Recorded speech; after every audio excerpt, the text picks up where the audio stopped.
Bueno, ¿qué tal? Buenas tardes a todos. Un viernes más, el anteúltimo ya de estos encuentros. Eh, Veo gente que se vuelve a sumar y es re lindo.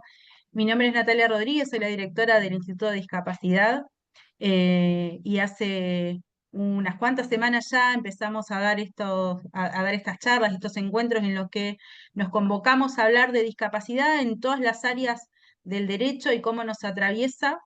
En cada una de las charlas hemos ido aprendiendo y desasnando un camino respecto eh, de políticas públicas, de leyes, de creencias quizás sociales sobre un colectivo de personas eh, que justamente en este momento está muy en boga la persona con discapacidad. Bueno, arranco comentándoles que acabo de llegar de un encuentro de comisiones de Colproba en el que estamos analizando un proyecto de ley para que se determine o se cree la figura del abogado de la persona con discapacidad. Le hicimos 1000 observaciones, por supuesto, de las comisiones, pero se empezó ya hace un tiempo a hablar. Eh, y bueno, desde las comisiones tenemos muchas críticas, pero también tenemos como una esperanza de que seguir hablando, también es seguir construyendo. Bueno, dicho todo esto, yo los invito a que se presenten. Sé que muchos se vienen presentando semana a semana, pero si alguien quiere abrir el micrófono y presentarse, es bienvenido en este momento. Hola, buenas tardes. Mi nombre es Bárbara, soy estudiante de primer año de Derecho en la UMPAS. Hola Bárbara, bienvenida. Alumna mía. Alumna del profe, así es. Alejandro, ¿cómo estás? Buenas tardes, mi nombre es Alejandro Edgar González Flores, soy de México y mis temas siempre ha sido el acceso a la justicia para grupos, personas, grupos vulnerables, pero ahorita estando muy enfocado de un año para acá con un tema muy crucial que nos afecta a todas y todos como hermanas y hermanos de países, el tema de los medicamentos huérfanos y las enfermedades raras. O sea, de verdad es un tema sumamente delicado, ojalá que luego podamos hablar de ello, de todos los medicamentos huérfanos, los ensayos clínicos, que las personas no tienen mucho acceso para poder ingresar, pero sin embargo hay varias empresas que sí están apoyando el tema, ¿no? Para las enfermedades raras, netamente. Y es una situación Empecé muy, a muy leer. triste porque las personas con enfermedades raras, en su mayoría, nada más alcanzan a vivir hasta 20 años, ¿no? De edad. Entonces, quizá políticamente no sea un tema así como que prestarle mucha atención, pero sin embargo, como personas sí es Bueno, importante. como dirían ahí en México, es un tema muy chingón ese, ¿no? Entonces, ahí andamos un poquito, ¿no? Metidos con el tema ¿no? Tratar de impulsar, no solamente en México, sino varios países latinoamericanos para que los ensayos Claro. clínicos nos Claro. lleguen a nuestros enfermos con enfermedades raras, ¿no? Bueno, eso es todo, por eso estamos aquí en Gracias, Alejandro. Empecé a Gracias. leer lo que me mandaste, lo compartí en el blog del instituto. Muy interesante, muy interesante, así que los invito a que lean, está subido en el material bibliográfico. Bien, ¿alguien más que quiera hacer escuchar su voz? Bueno, Buenas, buenas. buenas tardes, soy Venecia, alumna del profesor, acá, el doctor Castro, estudiante de la carrera de abogacía de la Universidad Nacional de José C. Paz. También estoy en primer año. Un gusto. Bienvenida, Venecia. Gracias. Buenas tardes, mi nombre es Karina y soy estudiante en la Universidad de Moreno en segundo año de abogacía y técnica en trabajo social. Dos carreras. Bienvenida, Karina. Gracias. Bien. Muy vinculada, por Bueno, cierto. sí, Totalmente, sí, sí. totalmente. Bien, vamos a avanzar entonces. Gladys, ¿te querés presentar? Abriste el micrófono. Sí, para presentarme nada más, ahora lo apago para que no haya ruidos. Sí, mi nombre es Ujú. Gladys Alegre, yo soy contadora, soy perito judicial, estoy retomando mi carrera de Derecho en la Universidad del Siglo XXI y en realidad mi interés es más como madre eh, y por la situación en que estamos pasando ahora con el tema de emergencia en discapacidad, entonces es un tema relevante para mí. Gracias, Gladys. Bueno, Gracias. recordarles un poco que desde el Colegio de Abogado Moreno General Rodríguez nos han permitido abrir estas charlas, estos encuentros, justamente para sumar interdisciplina, para sumar conocimiento, eh, y para que eh, todos los que estamos acá em, nos nutramos no solo de experiencia, sino de conocimiento. Y para ello, hoy convocamos a dos grandes, primero a dos grandes del Instituto de Derecho Previsional del Colegio de Abogado Moreno General Rodríguez, que son la doctora Natalia Ramos Bardé y el doctor Pablo Zabalá, que van a estar en la segunda parte de la disertación. Y en primer lugar, también un colegiado de nuestra casa, el doctor Rodrigo Gastón Costa, compañero docente en la Universidad de José C. Paz, compañero en la especialización, somos compañeritos de banco en la especialización Somos de Derecho de estudiantes, Familia, estudiantes de también posgrado. ya de posgrado. Tengo un resumen de su CV porque tiene varias páginas, doctor, me va a disculpar, lo tuve que acortar. No, pero no Doctora, vamos a leer El, el todo. doc- Con que digamos que soy abogado, el- suficiente.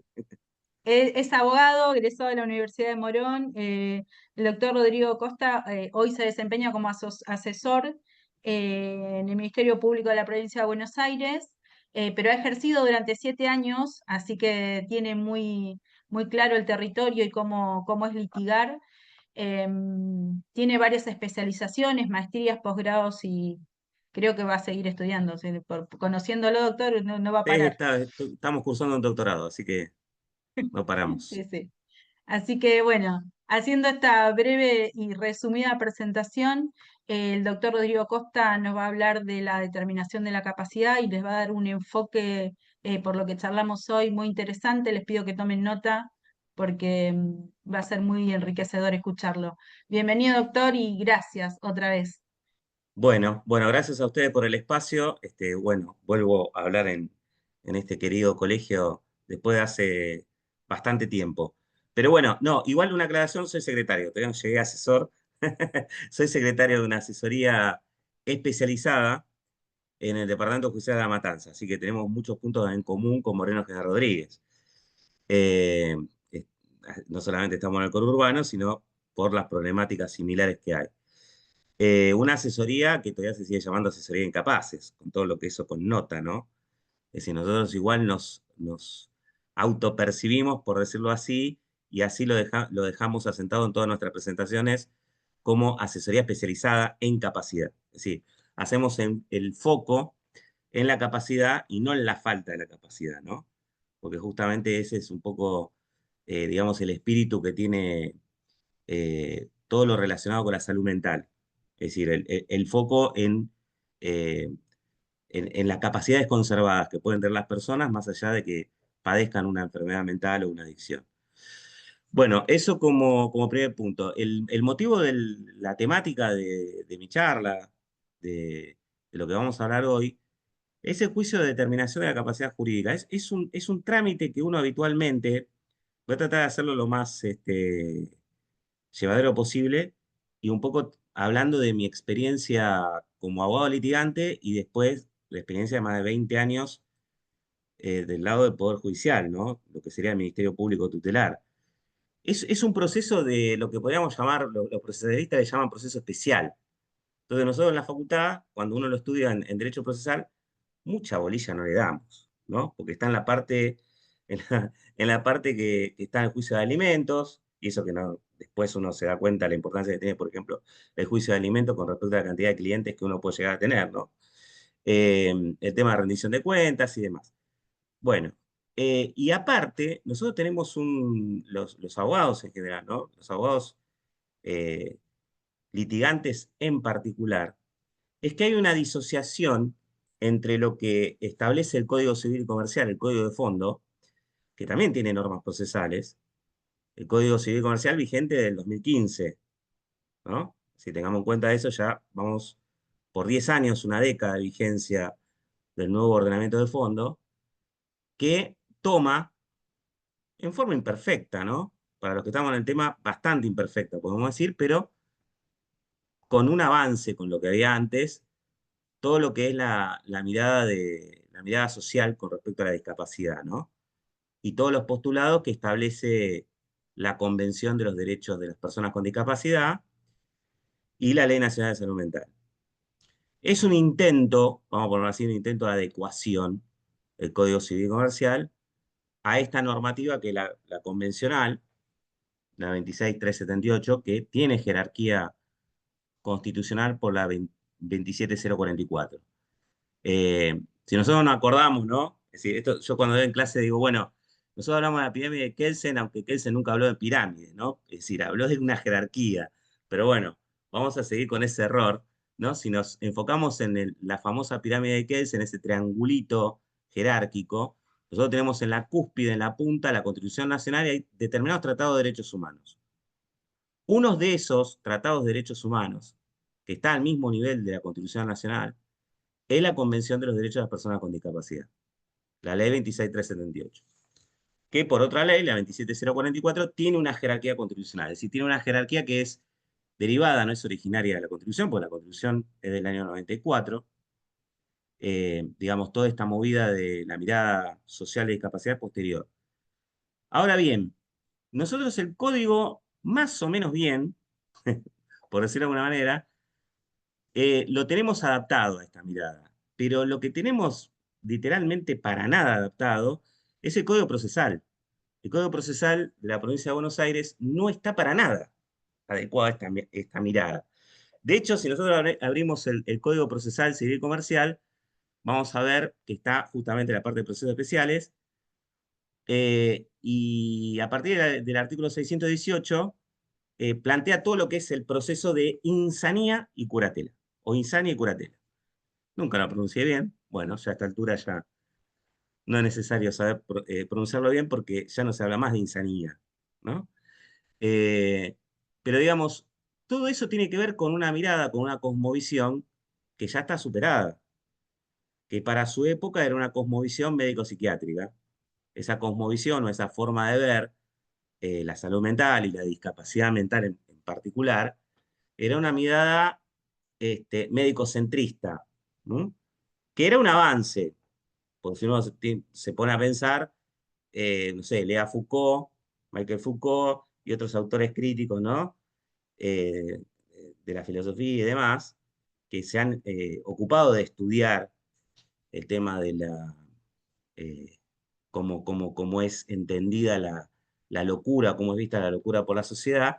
Bueno, venimos de una época en donde se consideraban que era un castigo de los dioses o un castigo de Dios, y bueno, las personas había que matarlas, a pasar a algo similar a la concepción que tiene, por ejemplo, el director de la Agencia Nacional de Discapacidad, ¿no? Que es un problema individual o particular, ¿no? De la persona y en todo caso de su familia. Eso, por ejemplo, es lo que sostiene, ¿no? El director, esto lo estoy diciendo con ironía, ¿no? ¿Se entiende? El director de la Agencia Nacional de Discapacidad dice que es un problema individual. Bueno, eh, no se enteró de que esa cosmovisión cambió, ¿no? Después de muchas décadas de luchas y demás. Entonces, el abogado litigante tiene dos cuestiones. Un tema de desconocimiento, porque bueno, la carrera nos forma en cuestiones patrimoniales, y uno dice, bueno, ¿qué me va a meter en un trámite de determinación de la capacidad? ¿Qué es eso, no? Y después otro tema es que hay que empaparse un poquito, o bastante, en el tema, porque está esta discordancia, ¿no? Es decir, tenemos que aplicar normativa que literalmente choca entre sí. Obviamente, yo para iniciar un trámite de determinación de la capacidad jurídica es porque necesito demostrar que una persona no puede ejercer por sí misma todos los actos jurídicos que cualquier persona a partir de los 18 años se encuentra habilitada por el ordenamiento porque se presume una plena capacidad de ejercicio. Es decir, yo a partir de los 18 años puedo, desde contraer matrimonio hasta divorciarme, reconocer hijos, contratar, hacer cualquier tipo de contrato, eh, obviamente prestar mi consentimiento informado y demás. Obviamente estoy dejando a salvo todo lo que ustedes ya sabrán, por ejercicio profesional o por haber hecho algún curso en particular, el tema de las capacidades progresivas que tienen los niños, niñas y adolescentes, ¿no? Que tiene que ver con esa nueva mirada también que se tiene con respecto a la niñez. Pero a ver, yo como letrado tengo varias incumbencias que son muy interesantes para tener en cuenta, ¿no? A ver, yo no solamente puedo ser el letrado que asiste jurídicamente a alguno de los legitimados para iniciar este tipo de proceso, ¿no? Que puede ser no solamente el propio interesado, como dice la normativa, sino también puede ser alguno de los parientes de la persona hasta el cuarto grado de parentesco, algún afín, el propio cónyuge no divorciado o el conviviente que no esté separado de hecho, sino que aparte también puedo ser el letrado que patrocina a la misma persona que es sometida al proceso por el artículo 31, inciso E del Código Civil. Es decir, pongamos un ejemplo. Un ascendiente o un descendiente le inicia el trámite de determinación de la capacidad ante un juez de familia. Un juez de capacidad o una jueza de capacidad es una jueza civil especializada. Es decir, es un juez o una jueza de familia. Ese es un juez de capacidad. Juez de capacidad que va a determinar si yo tengo alguna disminución de discernimiento para entender lo que implica realizar algún tipo de acto jurídico. El debido proceso, como nosotros lo entendemos como abogado, el debido proceso en este trámite es justamente que se haga este juicio contradictorio. Y uno de los elementos basales es que el propio interesado no solamente puede pedir su propia determinación de capacidad jurídica, sino que siempre en todo momento tiene que estar asistido por un abogado patrocinante, un letrado. Un letrado que lo va a asistir y va a defender esa plena capacidad o la limitación que pretende. Es decir, típico abogado letrado patrocinante, ¿no? Como cualquier persona que viene a consultarnos al estudio jurídico sobre algún tema y tomamos el caso, y nuestra función va a ser traducir jurídicamente cuál es su pretensión. Esto es muy importante, ¿eh? Porque la persona por medio de este letrado, que digamos, preferentemente matriculado en Colegio Moreno General Rodríguez, ¿no? Y si es egresado de la UNPAS mejor, va justamente a asistir a la persona durante todo el procedimiento, porque es un juicio contradictorio. Es un juicio contradictorio. Y lo que va a defender es su plena capacidad, que implica, a ver, yo como siempre digo en las clases, un abogado penalista defiende la libertad, ¿no? La libertad física. Un abogado civil defiende no solamente el patrimonio, sino esta capacidad de poder uno decidir sobre todos los aspectos de su vida. Es algo extremadamente importante. Es decir, el que a mí me limiten la plena capacidad para decidir sobre todos los aspectos de mi vida, lo tiene que hacer un juez, y al final, con una sentencia, al final de todo un proceso que es contradictorio. Durante ese proceso intervienen varios abogados, porque está no solamente el abogado que va a patrocinar al que inicie el proceso, es el abogado patrocinante del legitimado, ¿no? O la legitimada que inicia el proceso. Puede ser un hijo, puede ser un progenitor, puede ser un cónyuge, un conviviente, puede ser hasta el mismo Ministerio Público. Yo en mi asesoría iniciamos juicio de determinación de la capacidad jurídica, pues estamos legitimados. ¿Por qué estamos legitimados? Por el 103 del Código Civil. Nosotros somos abogados del Estado, formamos parte del Ministerio Público tutelar. No somos una defensoría porque no asistimos a pobres y ausentes, sino lo que hacemos es un control de legalidad de todo el proceso. Y siempre nuestra intervención es bajo pena de nulidad. Una nulidad de tipo relativa se puede subsanar, obviamente. A veces se acuerdan tarde de que no nos dieron intervención, nosotros intervenimos y si está todo bien, obviamente convalidamos todo lo que se realizó, entonces con eso se subsana cualquier tipo de nulidad.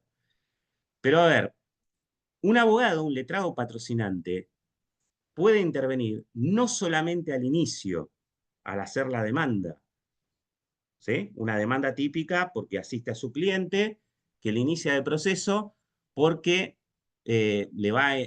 pretende ser nombrado apoyo de su padre, de su hijo, que tiene una discapacidad mental que le impide, por ejemplo, no sé, administrar su patrimonio, o prestar un consentimiento informado para actos médicos.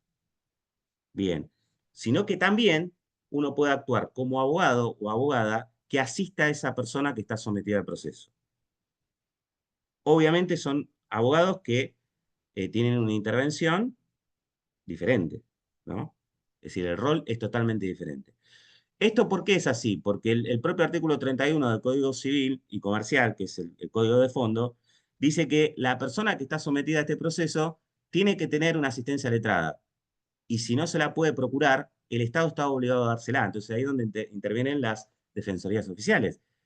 Pero no, el principio es que pueda tener su propio letrado patrocinante, es decir, su abogado matriculado. ¿Mm? Bien, un tema que es importante, que quiero marcar, ¿no? Es decir, este es un proceso muy especial. ¿Por qué? Porque como todo proceso se inicia como una demanda y debería terminar con una sentencia. Después vamos a ver que esta sentencia no llega a ser definitiva. Es decir, todos los procesalistas, ¿no? Se revuelven en su silla, pero bueno, no sería una sentencia definitiva. Por el hecho de que esta sentencia de por sí, como establece la ley en el artículo 40, se tiene que rever sí o sí cada 3 años. Pero a ver, vamos al punto. Hay algo que habitualmente los abogados, los letrados particulares sufren, pero no solamente ustedes, sino también nosotros de la asesoría, cuando iniciamos, nosotros como legitimados, un juicio de determinación de capacidad jurídica, es que el juzgado de familia que nos toque en turno, no todos, ¿no? Algunos nos rebotan, ¿no? Nos bochan la presentación. ¿Por qué? Porque nos dicen que cumplamos con el artículo 618 del Código Procesal. ¿Esto qué es? Lo voy a explicar. Uno, cuando empieza la demanda, yo después les voy a pasar por intermedio de la doctora Rodríguez, de Natalia, y bueno, los miembros del colegio, como para que lo suban como material, algunos ejemplos de sentencias y hay algunos planteamientos que se hacen a lo largo del proceso. Por lo menos lo que hemos planteado nosotros en donde hemos tenido problemas. Porque bueno, a ver, uno inicia una demanda, ¿no? Como cualquier demanda, uno tiene que justificar en lo que dice el artículo 32, es decir, una persona, ¿no? Es decir, el pariente, vamos a poner el pariente eh, de nuestro cliente, tiene una enfermedad mental, no sé, esquizofrenia, F20, trastorno bipolar, retraso mental, tiene una adicción. Bien, como dice 32, esa enfermedad o esa adicción le trae una falta de capacidad de ejercicio para poder ejercer determinados actos jurídicos, como puede ser contratar, disponer de sus bienes, dar consentimiento informado para actos médicos, etc. Bien, entonces nosotros asistimos a nuestro cliente, que es, por ejemplo, el ascendiente, el descendiente, el cónyuge conviviente. Perfecto. Obviamente tenemos que hacer una descripción de los hechos, derecho, artículo 32, el artículo 43, el artículo 618. Bien. ¿Qué dice el Código Procesal? Que nosotros tenemos que adjuntar con esa demanda certificados médicos. El Código Procesal en el 618 dice 2 certificados médicos que den cuenta de qué, de este padecimiento mental, de que tiene una enfermedad mental o una adicción. Perfecto. Bien, eso le dice el artículo 618 del Código Procesal, que es del año de la escarapela, como dirían en mi casa. Mis hijos dirían, pero qué viejo que es este código. Claro. Y eso lo plantea con el paradigma anterior, el médico psiquiátrico, porque en todo momento el Código Procesal va a hablar de médicos psiquiatras, ¿no? Entonces, 2 certificados médicos. Bien. En realidad, la función que tiene el C18, lo que uno tiene que acompañar con la demanda, son constancias médicas o constancias interdisciplinarias en realidad. Por ejemplo, pueden ser certificados médicos si tenemos que el pariente de nuestro cliente o nuestra clienta está en tratamiento médico-psiquiátrico, obviamente las constancias de tratamiento. Ahí sí vamos a tener certificados médicos, pero también pueden ser constancias o copias de la historia clínica. ¿Mm? Pueden ser un certificado único de discapacidad. Acá después lo que hablen después de mí, con eso van a poder hablar con más precisión. Pero por lo que yo tengo de experiencia, conseguir un certificado único de discapacidad no es fácil. Es más, de hecho es una junta médica. al tener un certificado único de discapacidad vigente, uno estaría, tanto con copias de una historia clínica o con los certificados médicos, uno estaría cumpliendo con el espíritu de la norma. ¿El espíritu de la norma cuál es? Es darle seriedad a la presentación. A ver, no es que porque yo me enojé con la doctora Rodríguez, porque no me prestó los apuntes de la última clase de posgrado, le inicio una demanda de determinación de capacidad jurídica, ¿no? Ante los tribunales Moreno, el 1 o el 2 de familia Moreno. No, yo tengo que adjuntar, primero que carezco totalmente de legitimación, ¿no? Pero póngale que fuese un pariente de la doctora Rodríguez, no, a ver, tengo que demostrar primero, con cierta verosimilitud, cierta seriedad, que mínimamente hay una enfermedad mental o una adicción. Obviamente, como dice el mismo artículo 32, la mera existencia, lo dice también la Ley Nacional de Salud Mental y obviamente la Convención de los Derechos de la Persona con Discapacidad con mayor fuerza. La mera existencia de una discapacidad mental, una enfermedad mental o una adicción, no implica que la persona no pueda ejercer actos jurídicos. Eso tiene que quedar claro. Pero bueno, yo tengo que cumplir con la norma procesal. Entonces, a veces, algún juzgado de familia se pone muy exquisito con esto, tratando de aplicar una norma procesal, literalmente anticonvencional. Si vamos al punto, es anticonvencional, porque digamos, toda la nueva mirada social con respecto a discapacidad que toma el nuevo Código Civil a partir del 2015, y todas las normas complementarias en la materia, hablan de interdisciplina. Entonces, yo tengo que darle una cierta seriedad a mi presentación. Entonces, ustedes no tienen que amilanarse ni achicarse.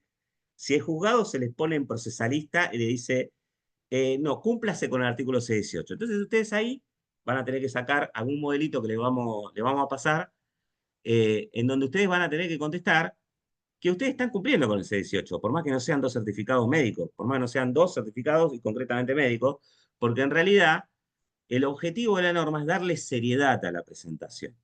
¿Sí? Bien. Pasado este obstáculo, bueno, ya entramos directamente al proceso porque el juzgado tiene que dictar un un resolutorio de apertura a prueba, que es el más importante porque ahí implica darle vista al equipo técnico del juzgado. Todos los juzgados de familia tienen un equipo técnico interdisciplinario, es decir, tienen un médico psiquiatra, tienen varios trabajadores sociales y con suerte uno o más psicólogos. Esto van a tener que fijar una fecha de evaluación interdisciplinaria, que esa va a ser la prueba fundamental. No la única, pero es la fundamental de este tipo de proceso especial.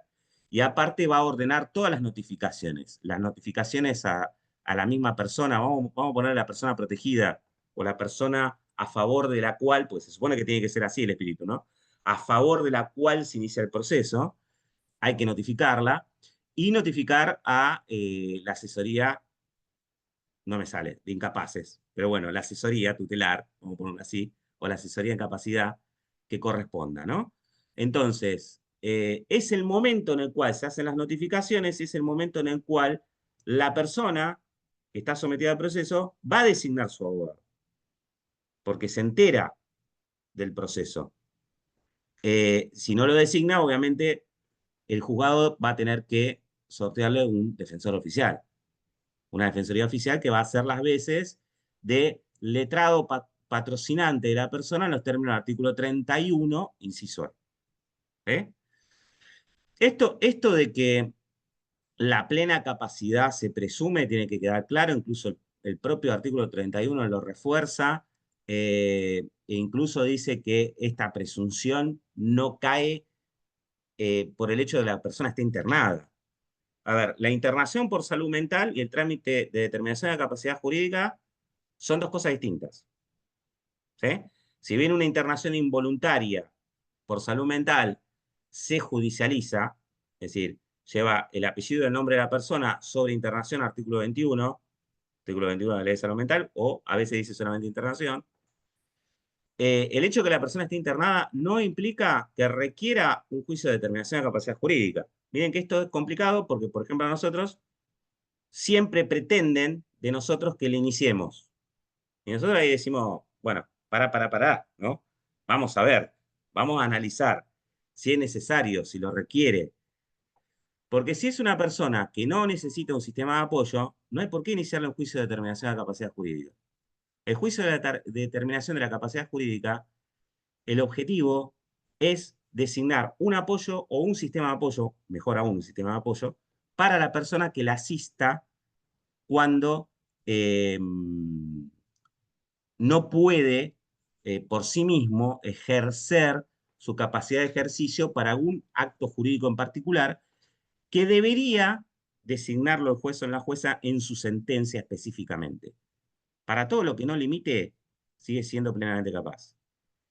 Ahí pusieron algo ahí a ver si era recurrible. Sí, todo es recurrible, porque de hecho, como dije al principio, es un juicio contradictorio. La propia persona que está sometida al proceso puede plantear digamos, sus requerimientos y oponerse, por ejemplo, plantear puntos de pericia, que eso es lo que quería decir seguidamente, ¿no? Porque después de la autoapertura de prueba, ese equipo interdisciplinario va a fijar una fecha con día y hora en que la persona se va a tener que presentar en el juzgado para ser evaluada por el equipo interdisciplinario del juzgado. Pero también puede presentar pericias de parte. A ese equipo interdisciplinario le puede plantear puntos de pericia. Yo le estoy diciendo algo que no se ve. Yo, por ejemplo, en La Matanza no lo veo. Muy pocas veces lo veo. Y es algo en donde los abogados están perdiendo un montón de laburo. ¿Sí? Porque el rol del letrado patrocinante, el artículo 31, inciso E, es decir, el rol del abogado que asiste a la persona que está sometida a proceso es defender su plena capacidad.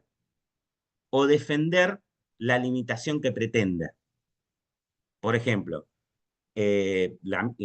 puede pasar hasta que la misma persona haya iniciado ella el juicio porque quiere un apoyo o un sistema de apoyo para administrar su patrimonio y disponer de su patrimonio, pero para nada más.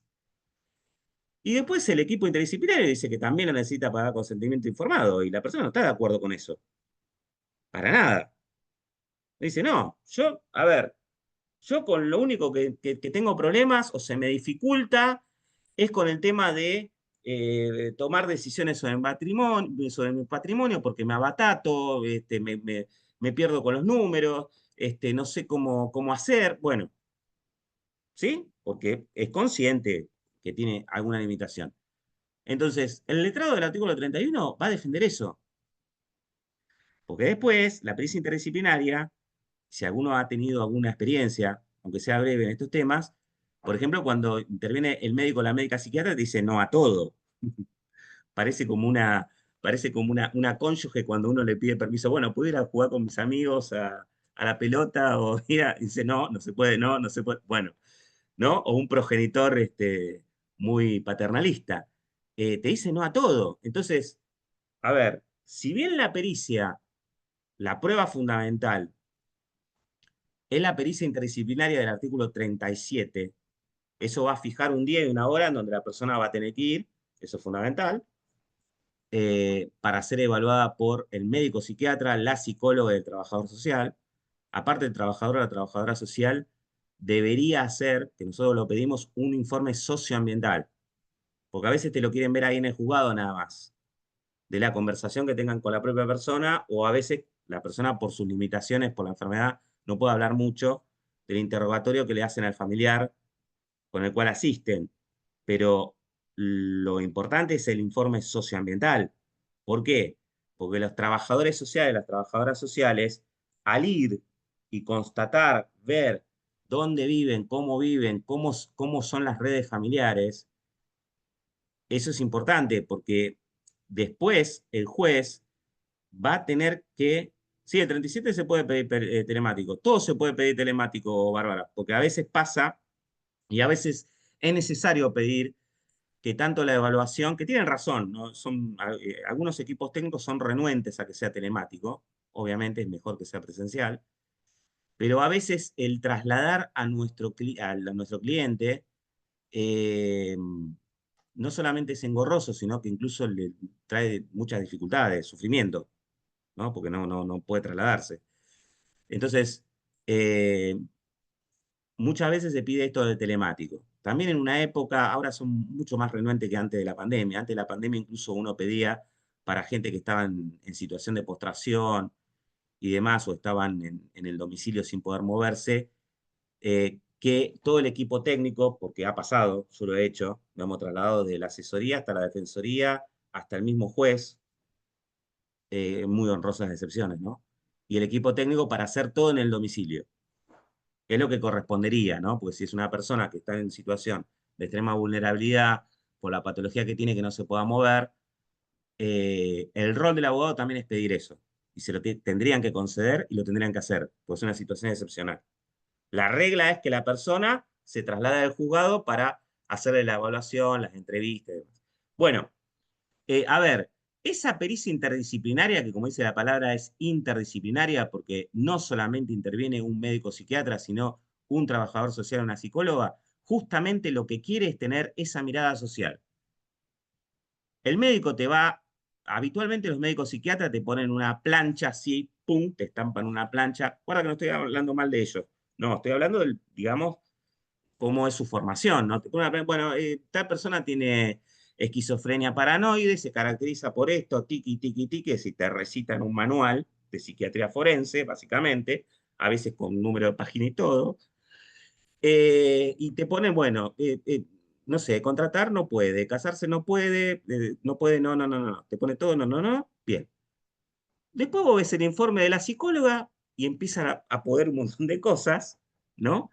Y el informe de la trabajadora social o el trabajador social es, wow, una fuente inagotable de insumos como para pedir cosas o defender. ¿Por qué? Porque los trabajadores sociales, por eso es importante el informe socioambiental y uno exigir y pedir, porque a veces los trabajadores sociales dicen, no, no, está bien, ya está, hicimos el informe interdisciplinario, ¿no? Con esa entrevista que tuvieron junto con la médica y el psicólogo, y el tema de eh, el trabajador social, al hacer el informe socioambiental, ve cómo funciona la red de apoyo, digamos, la red de asistencia, ¿no? Los trabajadores sociales te hacen como un diagrama de flujo, ¿no? ¿Se acuerdan cuando estudiamos computación? Bueno, un diagrama de flujo donde te dice, bueno, está bien, vive con, no sé, con la sobrina. A la vuelta está el hijo mayor que pasa una vez a la semana, compra mercadería y se la trae. La madre vive en otro barrio, pero cada 15 días lo viene a buscar y lo lleva a control médico. Te dice un montón de información que va a servir como para dilucidar cómo es la red real de asistencia. A veces no tenés familiares, a veces tenés vecinos. A veces tenés vecinos. Eh, a veces no hay bienes, no hay muchos bienes que digamos, y a veces hay bastantes bienes. Y acá viene otra incumbencia profesional para los abogados, que habitualmente no la ven, ¿no? Vamos a decirlo así, no la ven. Y hay mucho trabajo con esto. ¿Por qué? Porque cuando hay bienes, hay muchos bienes, ahí es como que se despierta la solidaridad familiar, como digo yo, ¿no?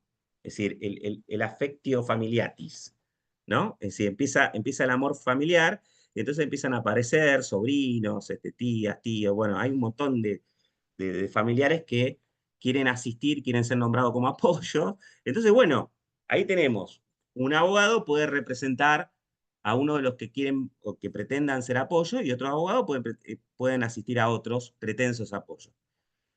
Cuando hay bienes, te puede tocar, qué sé yo, un tano trabajador que compró durante toda su vida o hizo departamentos en la zona y en la costa, entonces tenemos un abultado patrimonio. Eh, Cuando hay así conflictos de intereses, se pide que se nombre un apoyo provisorio, que sea un letrado de la matrícula, sorteado del listado que tiene la Cámara Civil. ¿Por qué? Porque el proceso dura un tiempo, ¿sí? Entonces, durante ese tiempo, esos bienes hay que administrarlos. Si hay bienes, ahí no va a intervenir ni la Defensoría Oficial ni la Procuraduría Oficial. Es decir, que tienen que intervenir abogados matriculados. ¿Qué es lo que se pide en ese caso? El nombramiento como apoyo provisorio para que puedan actuar como apoyo provisorio para administrar esos bienes. Y en todo caso, si es necesario, disponer con autorización del juzgado, ¿no? Ese es un nombramiento que se hace utilizando una herramienta del pedido de medida cautelar que está en el artículo 34 del Código Civil. Eso se hace durante el curso del proceso. No hay que esperar a que salga la sentencia. Esa es una rama donde hay muchas posibilidades laborales para el letrado matriculado. ¿Por qué? Porque primero que asume como un perito abogado, como apoyo provisorio, en los términos del 34, que dice las facultades que tiene el juez de adoptar medidas cautelares durante el transcurso del proceso, incluso nombrar apoyos provisorios. Y por el artículo 43 que nos habla del sistema de apoyo. Esta herramienta también se usa mucho si, por ejemplo, la persona tiene otro tipo de juicios. ¿Qué pasa si la persona tiene un juicio en trámite o le hacen un juicio o debe hacer un juicio? No sé, tiene créditos a cobrar o tiene acreedores que le están reclamando el pago de deudas o tiene una exmujer que le reclama cuota alimentaria de sus hijos o hay un juicio sucesorio. Sí, acto jurídico de administración, bárbaro. Por ejemplo, administrar alquileres. Eso es un acto de administración. ¿Cómo se debería proceder? Porque el juicio, bueno, algún juzgado nuevito te lo saca en un año y medio, ¿no? En algunas departamentales que están atiborradas de trabajo y son juzgados antiguos, te tardan mucho más. ¿Y la persona se tiene que presentar a juicio? No. Se tiene que presentar el apoyo. Porque a nosotros, por ejemplo, en la asesoría especializada, nos llegan causas en las cuales el proceso medio se para, puede ser un trámite laboral, puede ser un daños y perjuicios, no sé, cualquier tipo de juicio se para. ¿Por qué? Porque una de las partes surge que tiene una enfermedad mental. Entonces de ahí, los jueces laborales, los jueces civiles, los jueces, no sé, de cualquier fuero, entran en pánico escénico y nos corren vista a nosotros. Obviamente la asesoría de incapaces, por el 103, puede cubrir esa laguna durante un tiempo, pero en puridad lo que hay que hacer y lo que nosotros pedimos es el nombramiento de un apoyo provisorio. El nombramiento de ese apoyo provisorio, que es un letrado, es un abogado matriculado. Es un letrado, un abogado matriculado que con ese nombramiento se va a poder presentar para defender los intereses de la persona sometida a juicio de determinación de capacidad jurídica en ese expediente judicial, en ese expediente de familia, en ese expediente laboral, de daños y perjuicios, lo que sea. ¿Sí? Entonces, fíjense que acá tenemos varias incumbencias profesionales que habitualmente no se tienen en cuenta. No solamente puedo ser el letrado patrocinante de un legitimado que inicia el proceso, sino también puedo ser el letrado patrocinante de la persona que está sometida al proceso para defender su plena capacidad. Porque ahí, en el ejercicio de esa incumbencia, de ese rol, digamos, en el ejercicio de ese rol, yo puedo hacer un montón de peticiones. Puedo presentar pericias de parte o peritos de parte, que depongan testigos, que declaren, es decir, todos los medios de prueba, ¿no? Es decir, puedo hacer uso de todos los medios de prueba que el ordenamiento procesal me permite. Y incluso, que esto es muy importante, esta es una parte que habitualmente no se le daba mucha importancia, porque habíamos quedado con la vieja dinámica de los juicios de insanía y curatela, en donde, digamos, la persona que estaba sometida a juicio no tenía ningún tipo de participación, era totalmente pasivo y no se cuestionaba lo que hacía el juzgado. Pero ahora con el sistema actual, estamos hablando de un proceso contradictorio, donde la propia persona puede hacer oír su voz puede hacer peticiones, puede hacer impugnaciones, puede hacer pedidos de aclaraciones. Un rol fundamental del letrado patrocinante de la persona sometida a juicio es, por ejemplo, plantear puntos de pericia a este equipo interdisciplinario que es peritos del propio juzgado. Plantear pericias de parte, pedir aclaraciones a esta pericia interdisciplinaria. De hecho, la pericia interdisciplinaria se tiene que notificar. Esta notificación es fundamental justamente para ejercer este rol procesal de defensa. Este debido proceso se ve claramente en este punto, en donde a veces los abogados no se dan cuenta de la importancia que tiene, ¿no? Es un rol profesional muy importante, porque uno, a ver, yo no tengo que aceptar lo que me dice el cuerpo de peritos interdisciplinarios de juzgado de familia, lo que dice como si fuese la palabra de Jehová. No, es una pericia. Obviamente, puedo plantearle puntos, puedo pedirle aclaraciones, puedo impugnar, ¿sí? Puedo pedir ampliación. Bueno, toda la parte que nosotros tenemos, la parte procesal de pericia, de prueba pericial, bueno, esa hay que usarla toda, en la medida que sea conveniente, ¿no? Obviamente. Y después tenemos, bueno, como dijimos, teníamos el rol de abogado como patrocinante del legitimado que inicia el proceso, como defensor de la persona sometida a proceso, como apoyo provisorio nombrado dentro del marco de una medida cautelar para intervenir en otro tipo de proceso, o para administrar el patrimonio, si tengo que administrar el patrimonio durante el curso del proceso, ¿no? Mientras se están matando por vía incidental los pretensos apoyos, no sé, pónganle, no sé, la concubina con el hijo mayor, ¿no? Vamos a poner una escena bien de novela de 2 de la tarde, ¿no? Entonces la conviviente, perdón, dije concubina, término viejo, la conviviente se pelea con el hijo o la hija mayor para ejercer el rol de apoyo, cuando en realidad el rol de apoyo puede ser ejercido en un marco de un sistema. ¿Qué implica un sistema? Entonces, yo les recomiendo que lean el artículo 43. El artículo 43 es el artículo base del proceso de determinación.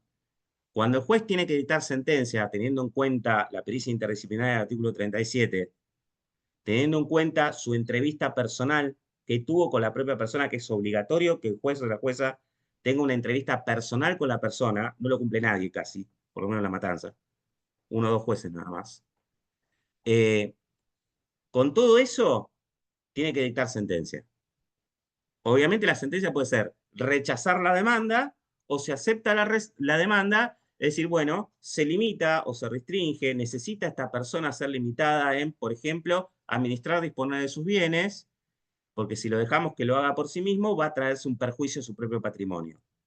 Entonces le nombramos como persona de apoyo, no está más la figura del curador, persona de apoyo, su conviviente, para todo lo que tenga que ver con administración de bienes. Y para lo de disposición, al hijo mayor. Chau, ahí fue un juez salomónico, ¿no? Por ejemplo.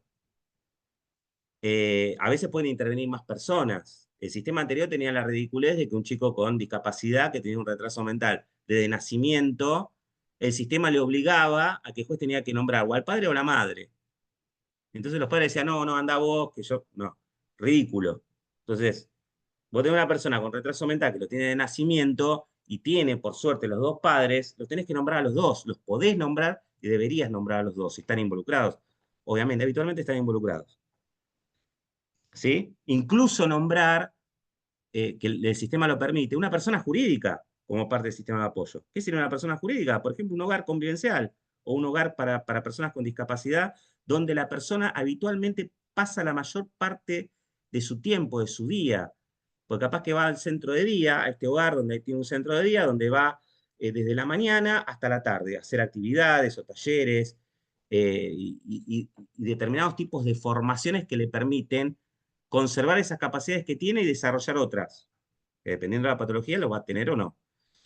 Bueno, el tema de la sentencia, esto costó muchísimo de que los jueces se acostumbraran de que la sentencia tiene que ser un traje a medida o un vestidito de diseñador. ¿Es un traje a medida o un vestido de diseñador? ¿Por qué? Porque tiene que ver con las características personales de la persona, tiene que ver con su entorno barrial, social, familiar. No es lo mismo dos personas que tienen a ver, un médico psiquiatra te diría, por ejemplo, yo, Rodrigo y Natalia tenemos el mismo diagnóstico médico psiquiátrico, F20, ¿sí? Tenemos esquizofrenia. Pero Natalia está en un contexto familiar que tienen conciencia de su patología y la asisten. Y está involucrada toda la familia. Y alguna vecina incluso. Y la pudieron mandar a tratamiento adecuado y concurre a un centro de día. Y yo no. Lo más probable es que Natalia tenga mayores capacidades conservadas que yo, porque yo no tuve posibilidad. Entonces, eso se tiene que ver reflejado y el sistema de apoyo, el apoyo que designen, va a tener que procurar desarrollar esas capacidades conservadas. Por ejemplo, si a mí me nombran apoyo, debería tratar de a mí incluirme, no sé, en un centro de día, si no tengo una pensión, obtenerla, para poder obtener prestaciones, no sé, un acompañante terapéutico o poder tener una educación especializada. Ahí donde se notan las diferencias personales. Entonces, el diagnóstico no hace a lo que la persona puede o no hacer. Es parte. Obviamente, si tenemos un retraso mental, hay moderado o grave, va a haber un montón de cosas que no vamos a poder hacer ya de por sí, porque la enfermedad nos limita. Pero después tenemos un componente, un alto componente social. Por eso hablamos de modelo social de discapacidad. Bueno, eso se tiene que reflejar en la sentencia, ya voy terminando, y eso cuesta mucho, y para eso tenemos que estar los abogados. Y ese es el rol de los abogados, de los letrados patrocinantes. ¿Mm? Justamente de ver de que este traje sea a medida de nuestro asistido. Y obviamente después tenemos la posibilidad de cada 3 años rever, pues obligatoriamente cada 3 años reverlo, pero a pedido de parte puede ser antes.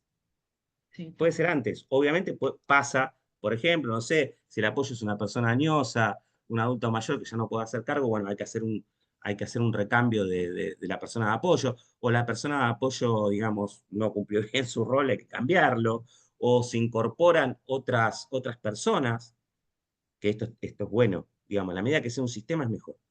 Así que bueno, yo posteriormente después le voy a pasar material como para que se puedan empapar un poco más. Alguna sentencia muy particular en donde plantea también, hay muy pocas sentencias con respecto a esto, de que para nombrar un sistema de apoyo no hace falta limitar la capacidad. Pero bueno, yo les voy a pasar algunos ejemplos de claro. eso, que eso ya sería otro estadio evolutivo que todavía no llegamos, estamos un poquito lejos de eso. Así que bueno, les agradezco que me hayan escuchado. Muchas gracias, Rodrigo. La verdad que es súper interesante el enfoque desde el abogado litigante y desde todas esas incumbencias que fuiste nombrando de a una, me fui retrotrayendo en las causas, ¿no? Y acá, y sobre todo en el sistema de apoyo, el artículo 43, que mi primer error cuando empecé a hacer determinaciones era no poner varios, hasta que entendí que podía poner personas jurídicas, que podía poner. Nada, la verdad que muy, muy buena tu exposición y sobre todo práctica. Em, Queda abierta a preguntas esta parte, unos minutos. Vi que muchos, ¿hay alguien ¿Puedo de preguntar los algo? usuarios de Cabred? Sí, por supuesto, ¿Qué Mariana. tal? Buenas tardes. Le quería preguntar al doctor, con respecto a cuando iniciamos procesos, en general los actores suelen ser los familiares del incapaz, eh, y justamente ocurre esto de que se le designa un abogado que lo represente de oficio, ¿no? Porque obviamente no tiene bienes, pero ese abogado... O sea, he llegado a sentencias y jamás hubo, no sé, un escrito de él. Entonces es como que cuando lo designa el Estado, eh, es como si no existiera. Está a los fines de poner un domicilio electrónico y tal vez notificarlo, Sí, no, pero no sé no. en qué jurisdicción litigás. Bueno, en San Martín en general, porque soy de San Miguel, pero Me ha pasado eso y por ahí yo, bueno, obviamente hay una contradicción entre representar a los familiares y representar al incapaz, pero, o sea, quien le hizo entender el proceso y todas las cuestiones en la medida de mis posibilidades, porque a veces, bueno, en un grado avanzado de esquizofrenia y la persona me miraba y era como nula totalmente. Entonces, a veces, por más que exista esta figura, lo injusto del proceso es que no es escuchado en realidad, porque todo Sí, el mundo yo, emite opiniones sobre él, pero bueno, él dice, y bueno, llegué a sentencia de esta manera, pero el representante del presunto incapaz, digamos, no permaneció callado todo el sí, proceso. el tema es eso, por eso te preguntaba en qué jurisdicción era. En La Matanza no pasa eso. Es decir, Ujú. tenemos todos los problemas habidos y por haber, somos La Matanza. Digo, yo soy de Castelar, pero digo, trabajo en La Matanza, estoy matriculado en el Colegio Moreno, claro. Ah, bueno, la doctora lo aclaró eso. Sí, sí. Orgullosamente soy tomo uno. Tomo uno, Tomo tomo uno, uno. uno de los primeros. Bueno, pero el objetivo es justamente cambiar esto. Por eso te digo, hay departamentales en donde esto ha cambiado. No conozco bien la realidad del Departamento Judicial de San Martín, por eso te preguntaba. Pero, por ejemplo, en La Matanza Bueno, nosotros de hecho, tenemos, o sea, hubo audiencia obviamente y quien trató de hacerle entender tanto a los apoyos como al incapaz fue la jueza, pero el otro abogado ni bueno, siquiera. estuvo muy bien el rol del abogado, la verdad que estuvo totalmente desdibujado, estuvo mal, pero digamos, a ver, una cosa es, si vos eras la abogada del legitimado, eso es un rol. La persona que está sometida al proceso tiene que tener otro abogado. En La Sí. Matanza hay una defensoría específica que es la Unidad Funcional de Defensa número 1. Se dedica a eso nada más. Por Ujú. ejemplo, ¿no? Te digo. Entonces, y toma contacto con la persona. ¿Por qué? Porque es un rol que es totalmente, porque habría un conflicto de intereses entre la abogada o el defensor, porque vos me decís, bueno, está bien, el legitimado no tiene dinero para pagar un abogado. Bueno, va a otra defensoría, una unidad funcional de defensa, que tiene que ser diferente a la unidad funcional de defensa que asiste a la persona que está sometida a proceso, ¿se entiende? Es decir, tienen que ser dos defensorías distintas. Ni hablar si intervienen letrados particulares. Y le Porque quería hacer otra pregunta. el rol es completamente distinto. Y después, perdón que te interrumpa, pero digamos, no estamos hablando de persona incapaz. Esto creo que no llegué. Uy, me sonó Bueno, la alarma que había puesto. Estamos hablando de Presunto. una persona con discapacidad. La persona incapaz es aquella que no puede comunicarse con su entorno de ninguna forma. Capaz que sí, tu asistido o la persona que estaba en ese juicio que vos mencionás, era una persona que técnicamente sí era incapaz. ¿Sí? ujú. Es decir, pero lo más probable que no, porque, a ver, si la persona puede darse a entender, aunque sea por señas, por signos, por gestos, que muchas veces la propia familia es la única que lo entiende, ya no sería una persona incapaz. Sería una persona que requiere un apoyo para todo, como decía un juez de La Matanza. Un juez de La Matanza decía, bueno, esta persona necesita apoyo para todo. Bueno, pero no es incapaz, porque incapaz técnicamente tendría que ser, por ejemplo, la persona que está en estado vegetativo o tiene un retraso mental profundo en la cual no se puede comunicar de ninguna forma. Eh, Perdón, pero bueno, un poco ¿puedo el intervenir yo? objetivo de esta Quiero charla es... disentir, Sí. con vos porque me gusta nada más, pero la capacidad se presume, tiene que haber una sentencia Claro. Claro, para que sea incapaz. sí, sí, obviamente, pero por eso no podemos hablar de incapacidad. Claro, Digo, en todo claro, caso, tiene que ser eso el va a quedar presunto. claro, El pero ni presunto siquiera es incapaz. presunto incapaz. Pero ni siquiera es presunto incapaz. Pero te digo, teniendo todas las características para ser declarado incapaz, la declaración de incapacidad tiene que estar en una sentencia, que Claro, es un caso excepcional. Es para exacto. estos supuestos que mencioné. Sí, Porque si no y, es una persona que requiere un sistema de apoyo. ujú. Obviamente, si tiene una Tal- patología muy grande, va a tener que tener un apoyo amplio, incluso en la sentencia tienen que hacer esta disquisición, apoyos para asistir, pero el juez puede determinar que sea para, digamos, con funciones de representación. Representación es prácticamente, digamos, no asiste, representa, ¿no? Entonces, eso lo tiene que dejar bien asentado la sentencia. Mm. Y otra pregunta que quería hacer, hay falta de peritos psiquiátricos en la mayoría de los juzgados, entonces por ahí me falta ese último paso para lograr la sentencia final. ¿No se puede suplir con una pericia de parte? Sí o sí tiene que ser oficial, porque bueno, estoy esperando hace un montón y no hay, y sortean otro juzgado y no Bueno, hay. eso es algo que Y tenés no que llego nunca a plantear la en el caso sentencia. concreto. Eso en el caso concreto. Ha pasado muchas veces y los juzgados eso técnicamente, ¿cómo lo solucionan? Pidiendo prestado un psiquiatra de otro juzgado. Entonces, Sí. el psiquiatra de otro juzgado, a modo de colaboración, hasta tanto se cubra esa vacante de ese juzgado de familia, les hace la pericia no solamente a su propio juzgado, sino al juzgado que tiene la vacancia. Entonces, eso vos lo podés pedir y si al juzgado no se le ocurre, porque no se le cae una idea, o no sé qué problema tiene, bueno, podés plantear esto, que eso se suplante, eh, ¿sabés cómo también? Con un informe de un perito psiquiatra de la Guardia de Salud Mental del hospital público más cercano de la zona, Ah, ajá. ¿no? Entonces, ahí vos eliminás el problema de que sea un perito de parte. ¿Me entendés? Porque vos Bien. decís, bueno, este es un psiquiatra de la Guardia de Salud Mental, por ejemplo, en Matanzas tenemos Parisien. Entonces, bueno, listo, que lo vea el médico psiquiatra de Parisien. Y ese informe, obviamente, vale como si fuese una pericia de médico psiquiatra de juzgado. Si la persona la tenés internada, nosotros también pedimos eso, si la persona la tenés internada, por ejemplo, en un hospital psiquiátrico o una clínica psiquiátrica, podés pedir que el informe interdisciplinario del lugar donde está internado valga como pericia interdisciplinaria del 37. Ujú. No Eso lo he puede hecho. ser el psiquiatra que lo trató desde chiquito, digamos. No, No está. No, sería de parte. porque es de parte, claro. Ok.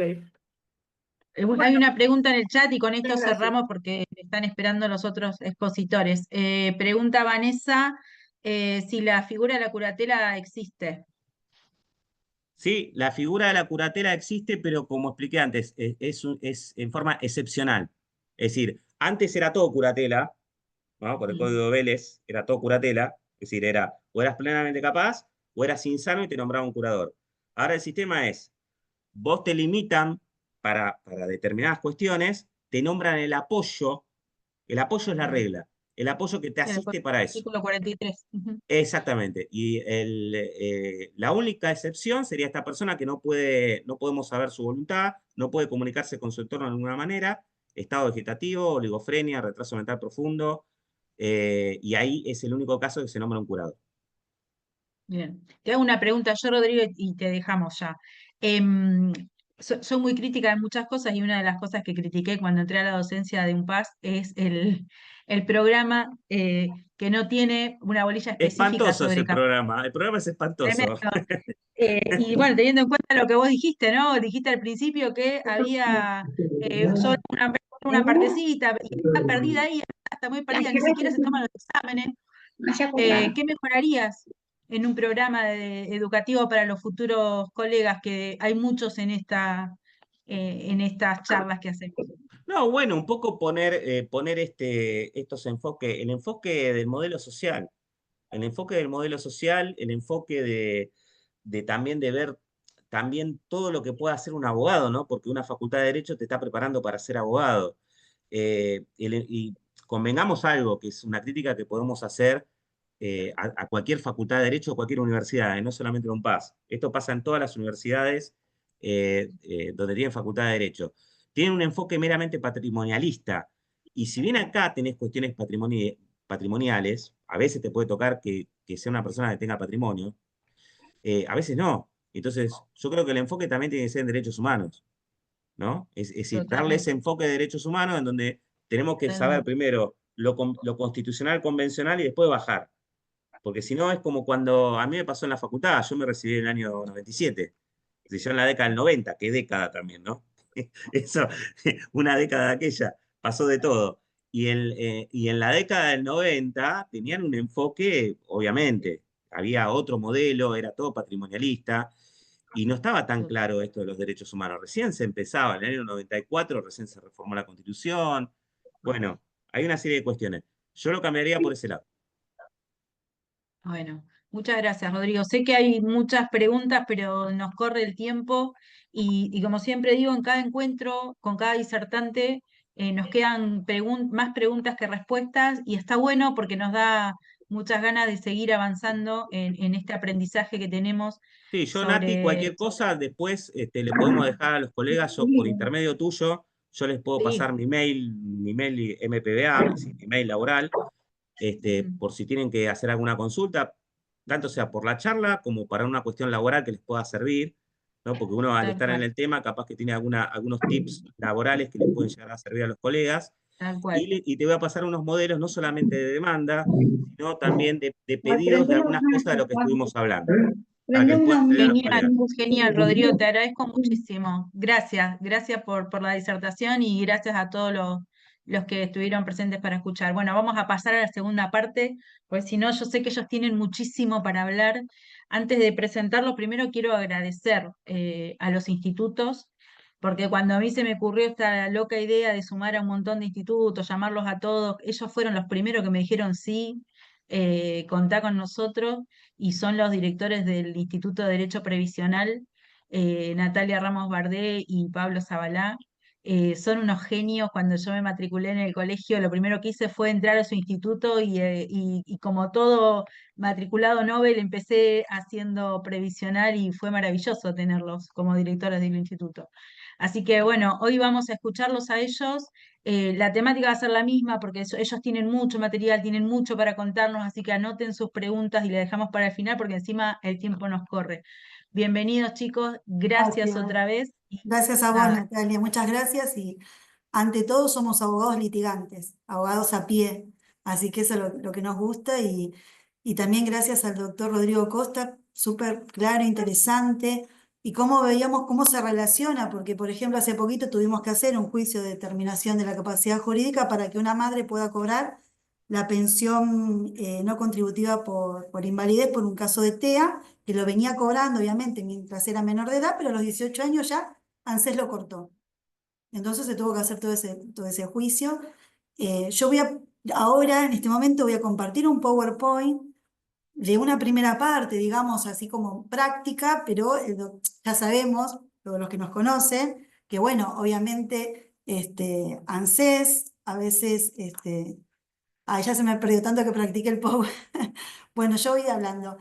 Sabemos que ANSES a veces nos dice que no, nosotros somos abogados litigantes, a ver si ahí está. Y vamos a empezar. Compartir, ahí está. Ahí está, ¿lo ven? ¿Al Power? Sí, se ve sí, bien. Nati, ahí se ve. Ah, ahí se ve. bueno, buenísimo. ¿Querés decir algo, Pablo? No, no. Bueno, la discapacidad en el derecho previsional argentino. Tenemos tan poquito tiempo que vamos a ver primero a nivel nacional, o sea, de ANSES, tenemos una filmina del IPS, pero bueno. En el ámbito, las filminas igual después se las voy a pasar a Nati, pero es como para ser más práctico y además para que queden. A veces nos llaman y quieren las filminas, no se encuentran, bueno, están, lo pueden volver a ver, obviamente, en el canal de Colegio de Abogados de Moreno Gil Rodríguez por YouTube y lo pueden ir parando y ver. Entonces, bueno, en el ámbito del derecho previsional, la discapacidad de las personas se considera un factor importante que puede dar derecho a beneficios específicos como jubilaciones, retiros, ¿no? Los retiros transitorios por invalidez o retiros definitivos por invalidez, pensiones no contributivas, que buscan, o sea, brindar protección a aquellas personas debido a su estado de discapacidad. Bueno, el derecho previsional argentino reconoce la discapacidad como un factor importante que justifica la protección social de las personas a través de beneficios específicos, programas y coberturas.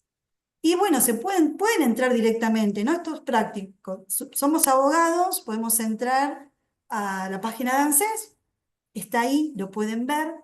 A veces no se sabe, piensan que solamente es el retiro transitorio por invalidez, que es lo que siempre vemos, lo que más sale, lo que más se da, pero existen otro tipo de jubilaciones para trabajadores con discapacidad, que es la jubilación para trabajadores minusválidos y la jubilación para trabajadores con ceguera, además del retiro famoso por invalidez, ¿no?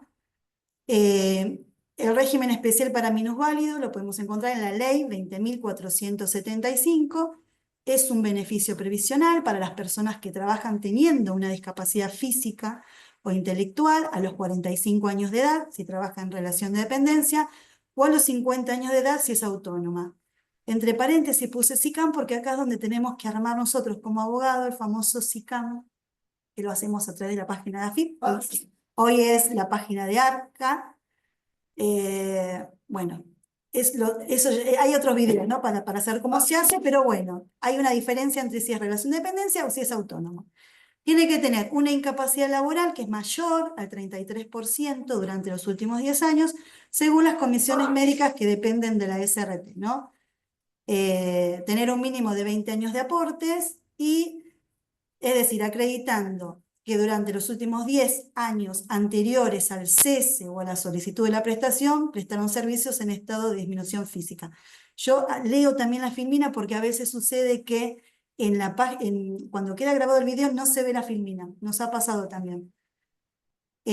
Bueno, tenemos, como dijimos, la jubilación para trabajadores con ceguera, que es la ley 20.888, que corresponde a trabajadores en relación de dependencia o trabajadores autónomos. También, si es trabajador autónomo, tenemos que armar un SICAM a través de la página de ARCA. Es decir, todos los aportes que tiene se arman y se presentan en el ANSES. Bueno, en el caso de ceguera congénita, acreditar 20 años de servicios con aportes o 45 años de edad. Si ya tiene esa edad, no hace falta acreditar la totalidad de los años de servicio. Y para el caso de ceguera adquirida, la misma de haber sido evidenciada o adquirida en los últimos 5 años anteriores al cese de la actividad laboral. Y también se tiene derecho a la prestación si reúne 45 años de edad o 20 años de servicio al adquirir la ceguera y la misma se prolonga por 2 años. Vamos rapidito por el tiempo. Bueno, acá llegamos a la famosa ley 24241 en la parte específica del retiro por invalidez. Este es un retiro transitorio por invalidez que corresponde a trabajadores en relación de dependencia y a trabajadores autónomos también, que es cuando tiene una incapacidad física o intelectual total del 66% más.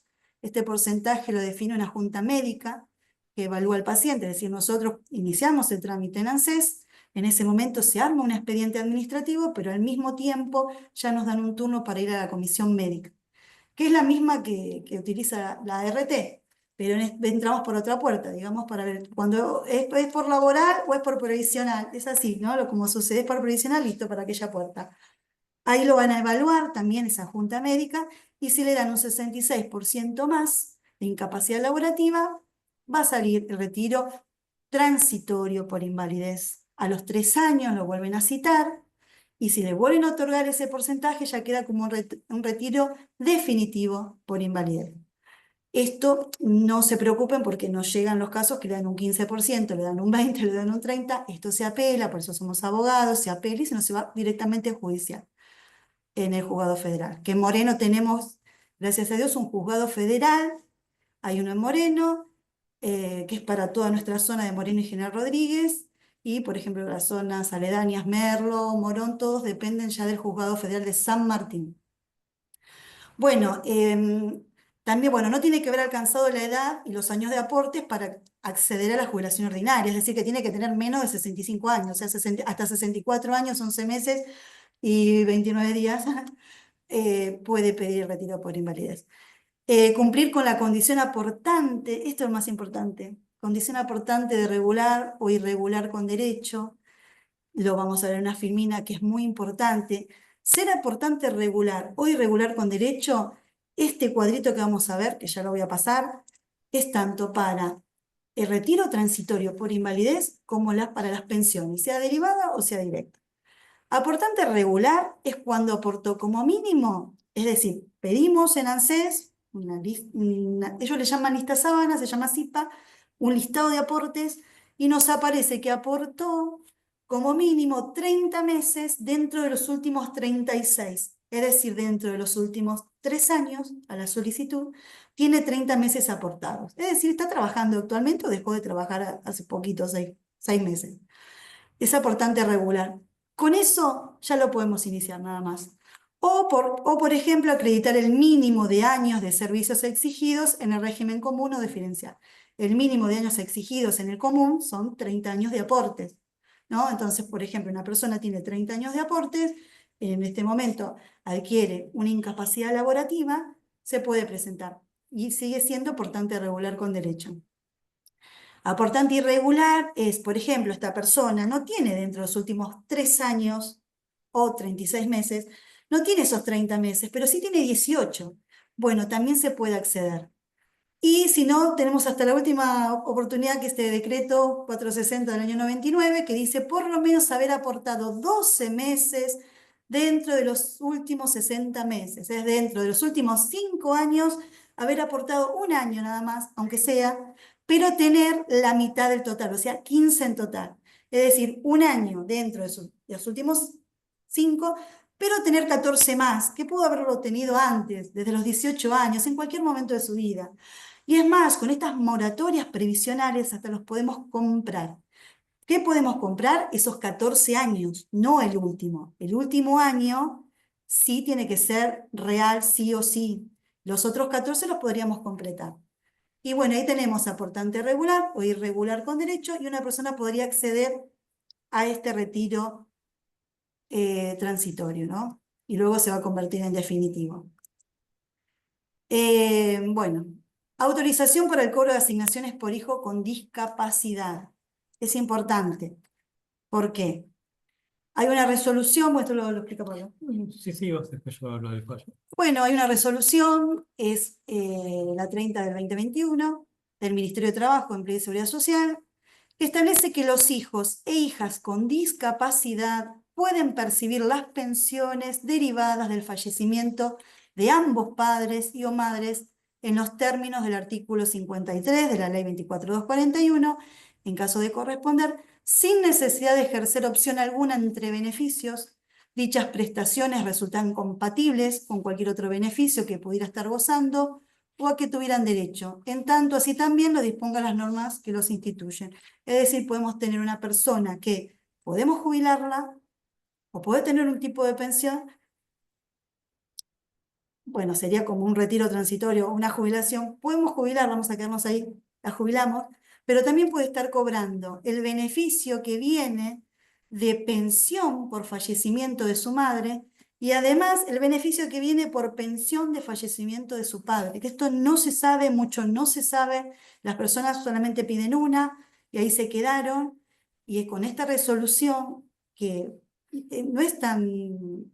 O sea, no es tan antigua, pero tampoco es tan cercana, es del año 2021, ya tiene como 4 años, y hay muchas personas que no están pidiendo la otra parte, porque antes no se podía, ahora sí. Entonces, por ahí a lo mejor tienen un cliente que está cobrando una pensión que viene de su madre, que con todos los gastos que necesita es muy poco, puede estar pidiendo la del padre también, y tener ambas. En un momento se optaba, en un momento... Más para atrás podían tener las dos, luego se optó, ahora volvió con esta resolución, entonces pueden tener esos dos beneficios más la jubilación que le pudiera corresponder. Inclusive también cobráramos un beneficio propio. Y acá damos donde jugamos un rol fundamental, la tarea del abogado. Voy a hacer referencia a un fallo que me parece muy interesante, que es de la Cámara Federal. Es un caso que fue patrocinado por nosotros hace algunos años, y justo recordaba un poco las palabras del doctor, ¿no? De aquellos famosos tanos que siempre piensan que van a ser eternos. Y en este caso teníamos una hija incapacitada. O sea, si bien había terminado la secundaria, teníamos parálisis, en una de sus piernas, acortamiento, después diabetes, otras patologías. ¿Qué pasa? Este padre, muy ahorrativo, le dejábamos un plazo fijo, a la hija, y también había comprado un terreno. Pero bueno, obviamente que la vida no es eterna. Falleció el padre, la hija quedó, obviamente, nunca trabajó, en su vida, por estas patologías que estaba comentando. Y un poco también el machismo, de la época, yo puedo todo, soy padre de familia, va a vivir eternamente. Pero bueno, se olvidó de que vivimos en Argentina.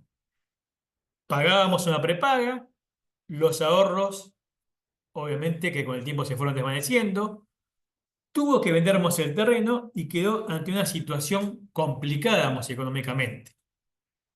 Cuando recurre a una consulta con nosotros, la primera entrevista, bueno, nos cuenta todos los padecimientos. Hay veces que también un poco el abogado hace también de psicólogo. Y bueno, y la solución era pedir, un beneficio como hija soltera y poder percibir la pensión, digamos, del padre. Pasamos la primera barrera, que era comisión médica. Lamentablemente nos dieron un 28% de incapacidad. Tuvimos una nueva apelación que confirmó ir directamente, vamos, a la justicia. Y acá tenemos la parte más interesante, que muchos se desconocen, ¿no? Porque bueno, yo siempre digo que el derecho previsional antes nos tenía como si fuéramos un trabajo de gestoría. Es mucho más profundo. Hay que saber, digamos, de la ley de procedimiento administrativo, derecho de familia, derechos fundamentales humanos, y acá es donde viene la cuestión más importante, ¿no? Yo digo que somos no primos, sino casi hermanos con el derecho laboral. Y hacemos referencia a lo que es el sujeto preferente de tutela judicial, ¿no? Y aparte, también nos tocamos esa noble función de defender, digamos, a los demás desprotegidos, ¿no? De esta relación jurídica. Entonces, bueno, un poco vamos una síntesis de lo que fue, vamos, este fallo, que me parece muy importante, porque no solamente pudo acceder, al beneficio, del padre, sino que lo que tuvimos en cuenta con respecto, a las pericias, que al momento del fallecimiento, del papá, ya teníamos esta incapacidad, ¿no? Lo cual el padre, en su momento, por no consultar, hubiera podido cobrar la asignación por hijo incapacitado. Y ya de esa situación estaba incorporada en un recibo de sueldo. Esta persona, cuando nos vino a ver, a hacer la consulta, nunca el padre, le incorporó, digamos, como hija incapacitada. Nunca había hecho, el certificado de discapacidad, teniendo, la posibilidad y el derecho para poder hacerlo. O sea, fue una construcción que empezamos de cero, sabiendo que teníamos el derecho. Pero bueno, son peleas que siempre es función de nosotros como abogados particulares de poder hacerlo. Y más allá, de la satisfacción, ¿no? Bueno, de haber logrado este caso concreto, es también que la persona de esa situación, de vulnerabilidad pudo satisfacer. Por supuesto que un beneficio jubilatorio no le salva la vida a nadie, pero por lo menos de contar con la obra social, porque la prepaga ya no podía pagarla más, se había comido todos los ahorros y bueno, y gracias a Dios pudimos llegar a esta sentencia. Otro fallo muy interesante. Acá yo tengo la sentencia, la paso para que quede. Bueno, obviamente que también tenemos un camarista, de lujo, como fue, el doctor Luis Herrero, ¿no? De la sala, de Capital Federal, bueno, muy reconocido porque realmente ha tenido fallos muy, muy interesantes, y siempre pensando, en este sujeto preferente de tutela judicial, ¿no? Lo puedo leer un poquito, dice que, bueno, el primer voto dice: las presentes actuaciones llegan a conocimiento de esta sala en virtud del recurso de apelación interpuesta por la parte actora, de conformidad a lo dispuesto por los artículos tal y tal. Bueno, el dictamen de la Comisión Médica Central determinó que la peticionante, a la fecha del fallecimiento del titular del beneficio, presentaba 28,75% de incapacidad laboral, por lo que no reúne las condiciones exigidas. Dijimos que necesitaba a partir del 66% o más. Por eso no podía acceder a esa prestación que estaba solicitando.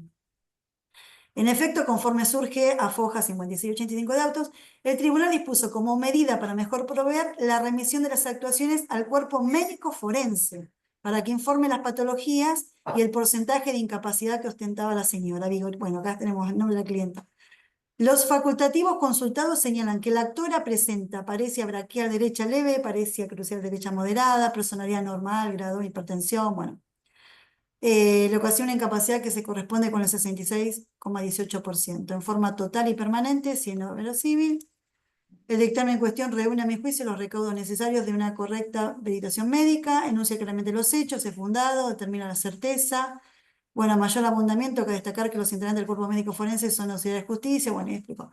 ¿Qué pasó? La comisión médica dio un porcentaje muy bajo, pero ¿qué pasó ahí? Judicialmente después se pudo, acreditar, todo lo que era la incapacidad, de esta mujer y poder, llegar, al beneficio previsional. Por eso yo siempre, cuando hablamos, en nuestro instituto, siempre decimos, bueno, hay veces que los nobles abogados cuando comienzan, se encuentran con, no, doctor, me dio un 20%, 25%, un desánimo, ¿no? Nosotros siempre somos grandes batalladores y siempre tratamos de contagiar, digamos, eso que digo, no, esto es que siempre vamos a pelearla. Por supuesto que toda esta cuestión, hay otras charlas que la doctora nos ha dado, hay que empezar, vamos, a armar una carpeta, ¿no?, médica, como para poder acreditarnos a la comisión médica.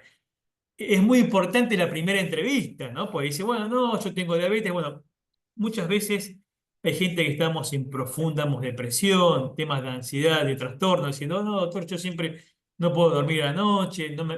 Y también, ¿no? Hay que tener, lamentablemente, con el tema de la salud pública, eh, como si una persona no puede conseguir turno, ¿no? O sea, pagáramos una consulta a un psiquiatra, a un psicólogo, también cuesta mucho, ¿no? Entonces hay veces que uno tiene que preparar ciertos informes como para poder llegar, digamos, a la verdad más objetiva, pues esa persona tiene el derecho.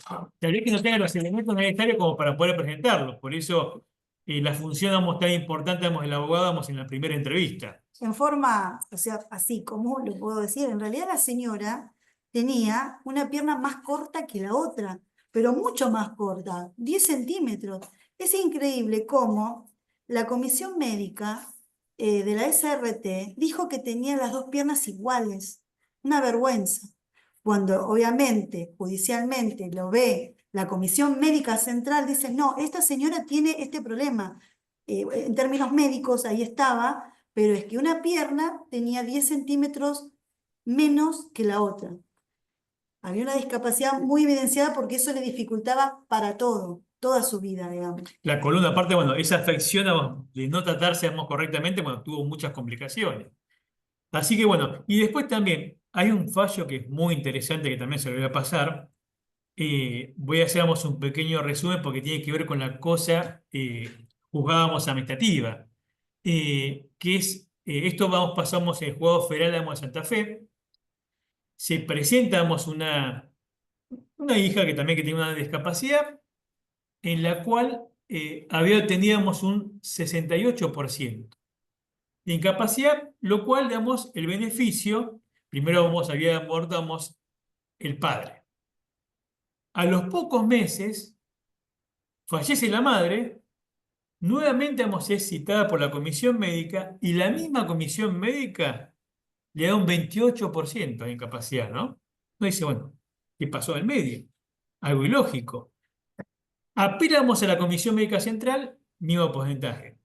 Esta persona tuvo que recurrir a la justicia, y este tema me parece muy interesante. En primer lugar, ya había un acto firme, consentido, que hacíamos cosas jugadas administrativas. Ese es el primer detalle. Y la segunda cuestión, cómo la misma comisión médica que meses atrás le había dado un 68%, después le damos un 28%.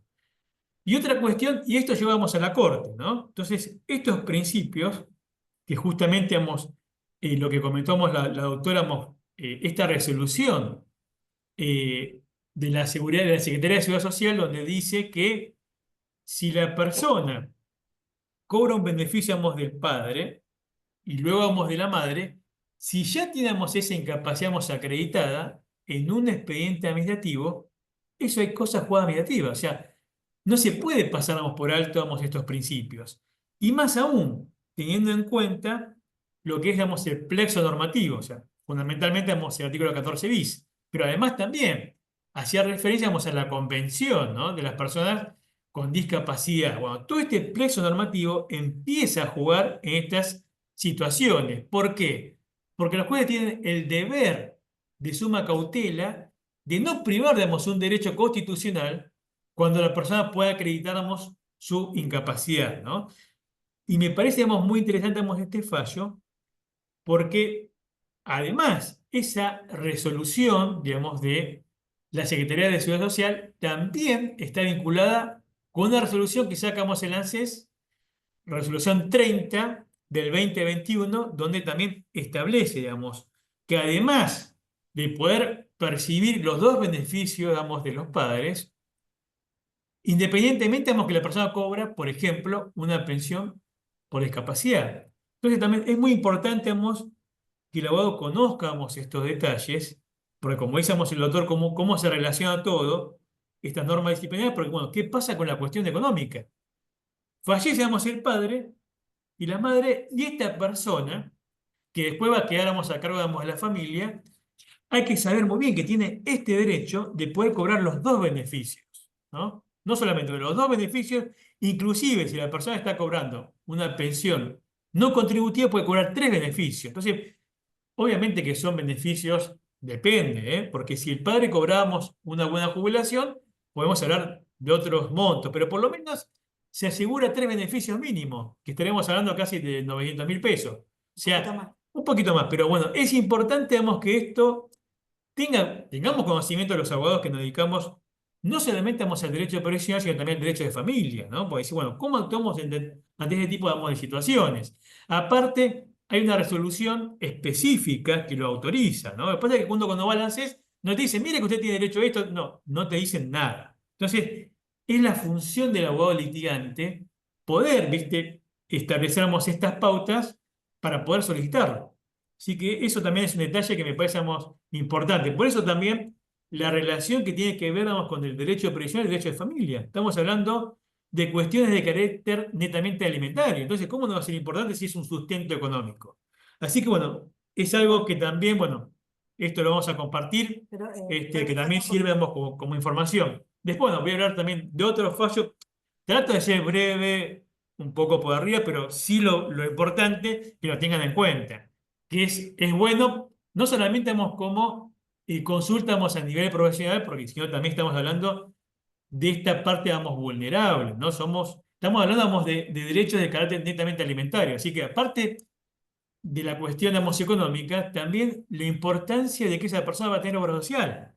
No es un detalle menor, más que todo cuando hablamos de Total. medicación, de atención médica, bueno, eso hay que tenerlo presente. Y también se puede hacer, hay casos que son puntuales que, bueno, muchos padres que ya informándose de este tipo de situaciones ya lo incorporan, digamos, a la obra social y ya cobran la asignación por hijo incapacitado. Pero este caso, como yo le comentaba, de este italiano, nunca lo hizo. O sea, nunca se preocupó pensando que con los ahorros o un terreno su hija iba a tener la vida salvada. Y no fue así, ¿no? Pues lamentablemente, llegó un momento justo, aparte sin familia, sin contención, o sea, fue muy preocupante la situación. Nosotros también hay veces que no sabemos cómo enfrentar esa situación, porque también depende de la justicia, por supuesto. O sea, y tardó 2 años y medio. O sea, no es que tampoco empezamos un proceso y bueno, y tardó. Lo que tarda la justicia, muchas veces, justicia, imagínense que es el fuero de la seguridad social, es impresionante la cantidad de causas. O sea, estamos hablando ya a nivel sudamericano. Después, vamos, de fuero laboral, digamos, la cantidad de expedientes, digamos, y aparte, bueno estas situaciones cíclicas económicas de nuestro país, la gente que se jubiló, entre comillas, bien 2020, hoy en día tiene derecho como para reclamar. Han sufrido, vamos, una pérdida del 43%. O sea, es un tema muy complicado, ¿no? Y bueno, lamentablemente, bueno, tienen que litigar. O sea, la única forma de hacerlo es judicialmente. O sea, no existe otra vía judicial. Bueno, vamos Bueno, hasta a... ahora estuvimos viendo qué pasa cuando la persona tiene aportes. En realidad, se Mm. jubiló o tuvo un retiro o accedió a una pensión que vino por fallecimiento de un jubilado o de un trabajador que falleció en actividad, pero estamos hablando con aportes. ¿Qué pasa cuando la persona no tiene aportes?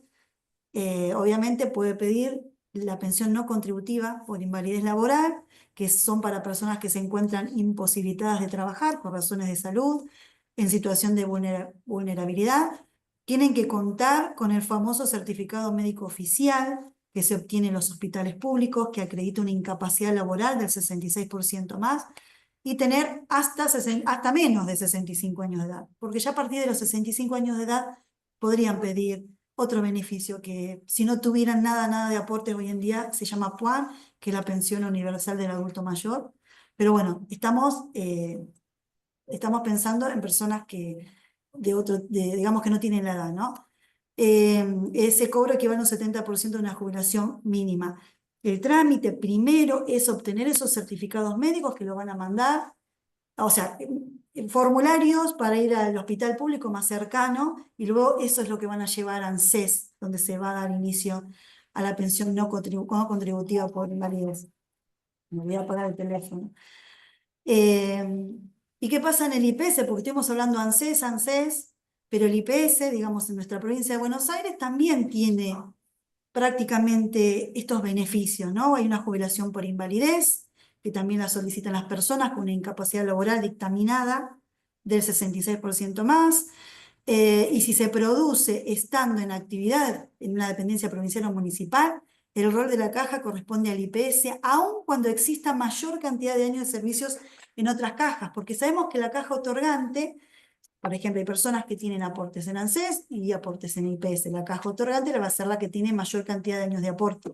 Entonces, pero acá, ¿qué pasa? Si está trabajando, digamos, para una dependencia provincial o municipal y estando en actividad tiene esta contingencia laboral, esta incapacidad, obviamente lo va a tener que solicitar por el IPS. Hay pensiones contributivas también, que vienen de una pensión directa, como hablamos recién, de un trabajador que fallece en actividad o derivada cuando fallece, pues suenan todos los teléfonos, perdón, cuando fallece de un jubilado del IPS, y también hay pensiones no contributivas por invalidez, pensión social de menores discapacitados. También pueden entrar a la página, tenemos un poquito de tiempo, ya estamos 2018, pero pueden entrar a la página de IPS también, y están todos estos beneficios con todos los requisitos también. Ahora, Bueno, Victoria nos después banca también, unos 5 minutos más después. sí, bueno, lo que pasa es que Pablo ahora va a hablar de un fallo claro, y de la ley que nos pediste, Natalia, de hoy. bueno, Ah, no te preocupes, no te lo más preocupes. rápido posible para más o menos, que me parece, o sea, comentamos puntos importantes, porque imagínense que es muy reducido el tiempo, no podemos desarrollar más. Por eso, bueno, a los que les interesa, vamos a seguir con la práctica, vamos, previsional, los invitamos también a nuestro instituto que se sumen. Por Obviamente, supuesto. vamos, hay muchos videos que también, vamos, están en la página, del colegio, así que tratamos, siempre los que nos conocen sabemos que somos muy solidarios en dar información, así que eso, desde ya que pueden contar con nosotros, y bueno, obviamente que esto lo vamos a compartir con la doctora Rodríguez para que, bueno, para que lo pueda sumar, digamos, al instituto, ¿no? Bueno, otro tema, vamos, importante, voy a hablar sobre un fallo, digamos, que es el fallo Molina contra ANSES, es sobre una ley que también lo voy a hacer, digamos, breve. Estamos hablando, vamos, de un caso por retiro de invalidez.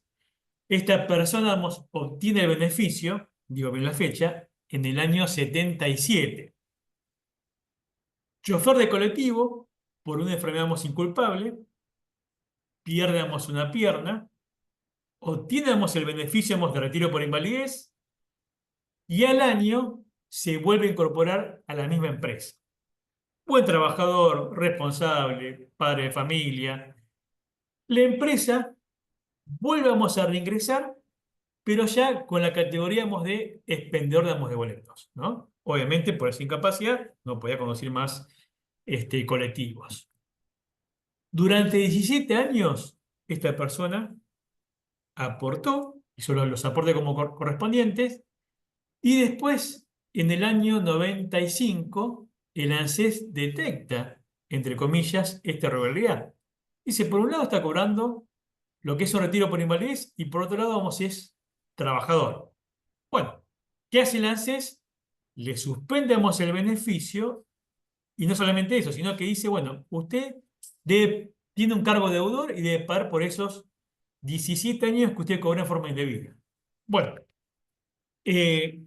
disculpen, ¿qué hay que tener en cuenta? En primer lugar, ¿cuál es la ley aplicable? Por eso hice referencia al año 77. En ese momento estaba vigente la ley 18.037. Pero en el año 78, en marzo, hay una reforma, que es la ley 24.351, artículo 67, donde esa norma disponía y daba la posibilidad que el trabajador podría, en caso, digamos, de rehabilitarse, tener, digamos, una tarea, digamos, laboral, pero con la condición de que tenía que noticiar al organismo previsional y dar un plazo de 90 días. Voy contando detalles, hago un breve resumen, por supuesto, ¿no? Entonces, ¿cuál es la ley aplicable? Es al momento de la generación de ese derecho. Es decir, no la 24.241 cuando el ANSES detecta, entre comillas, esa anomalía, sino la anterior ley. Otra cuestión más importante, y ahí viene lo más interesante, ¿no? Acá tenemos que aplicar, un plexo normativo, primero y principal, artículo 14 bis, donde habla sobre la integridad y este principio, digamos, que tiene que ver, digamos, con el derecho de la seguridad social. Después, obviamente, año 96 ya estaban las convenciones, ¿no? Ya tenemos un plexo normativo mucho más importante. ¿Y qué es lo que dijimos en síntesis, digamos, la Corte, o lo más interesante? Primero y principal, digamos, el ANSES es el que durante 18 años, y él presentando la declaración jurada, porque él nunca omitió, cuando lo reingresaron al trabajo, ahí está unido con el artículo 212 de la Ley de Contrato de Trabajo. Por eso digo que esto, el tema previsional, no es para cualquiera, ¿no? Le digo un chiste un poco, pero hay que, derecho laboral, derechos humanos, ¿por qué? Porque el artículo 212 hablamos de reingreso. El artículo 68 de esa ley hablaba sobre rehabilitación. O sea, él reingresó por su capacidad residual. No cometió ningún tipo de fraude. Es más, cuando la empresa lo toma, hace una declaración jurada y durante 18 años esa declaración jurada siempre existió. O sea, nunca admitió, nunca cometió fraude, para así llamarlo, vamos, técnicamente, ¿no? Y otra cosa más que dijo la Corte, dice, el ANSES está en mejores condiciones como para poder saber si eso ha sido defraudatorio o no, siendo que el empleador todos los años hacía la misma declaración jurada, que la persona cobrábamos un beneficio y que había sido tomado por su capacidad residual. En síntesis, lo que dijo la Corte, acá hay una primacía de norma. Primero y principal, en todo caso, no hubo fraude, porque durante 18 años hubo una declaración jurada por parte del empleador que el ANSES no haya tomado conocimiento. Y segundo, en todo caso, el plazo de 90 días, obviamente, imagínense, pasaron 17 años, está recontravencido, y en todo caso, seríamos una diligencia formal no cumplida. Pero entonces, acá es donde viene el tema de los derechos. ¿Qué debe primar, no? Ese rigorismo digamos, formal por parte de ANSES o un derecho de carácter alimentario. Y acá es donde viene lo más importante, ¿no? Haciendo una interpretación de la Constitución Nacional, el artículo 14 bis, una de las últimas partes, habla sobre el principio, vamos, de irrenunciabilidad, vamos, de los derechos sociales, ¿no? O sea, acá no hay un plazo de prescripción para estos tipos, vamos, de derechos. Y este principio, vamos, de primacía, vamos, de la realidad, donde se le da valor a este carácter alimentario, porque el trabajador no solamente había perdido, vamos, la pierna, ¿no? Sino que también veía reducida, vamos, su vida laboral en el futuro. Y es más, trabajó, volvíamos a reingresar, porque con esos ingresos puede tener una vida digna, él y su familia. Entonces, no son datos menores. O sea, por eso no se puede, vamos, analizar, digamos, en forma con un rigorismo formal, sino, digamos, en el contexto particular, vamos, del caso.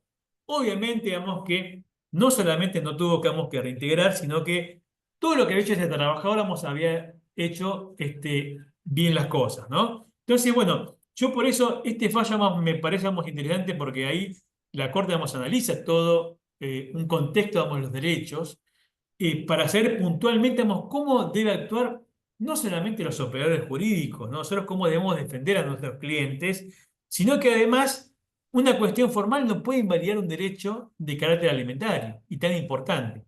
Entonces, bueno, ahí vemos cómo la Corte, vamos, resuelve primero, vamos, teniendo en cuenta, vamos, lo que es la aplicación, vamos, de la ley, o cuál es la ley que rige, que es al momento general de derecho, y en segundo lugar, cómo esto hay que verlo en una forma mucho más amplia, ¿no? Del sentido de que estamos hablando que era el sustento principal y fundamental, digamos, de su familia, Porque que además te piden alcancé a leer ahí que piden el nombre del fallo. Molina, Walter, Jorge Contransí. Igualmente esto lo voy a compartir y aparte, es más, o sea, yo hice un pequeño resumen, voy a compartir, digamos, un aporte doctrinario, que esto, vamos, lo escribamos una jueza, vamos, de la Cámara, haciendo, digamos, ilusión, vamos, de cómo debe de verse, digamos, los derechos sociales, ¿no? Así que me parece muy interesante, vamos, de cómo llevamos, digamos, a nivel práctico todo lo que hablamos, ¿no? Porque podemos hablar de la Convención, artículo 14 bis, pero bueno, cómo en la parte práctica lo llevamos como para podamos teneramos una respuesta. Así que bueno, voy a compartir todo el material, tampoco no quiero robar más minutos. Esto seguramente agradeciéramos a la doctora que nos da esta posibilidad de poderamos explayarnos y exponernos.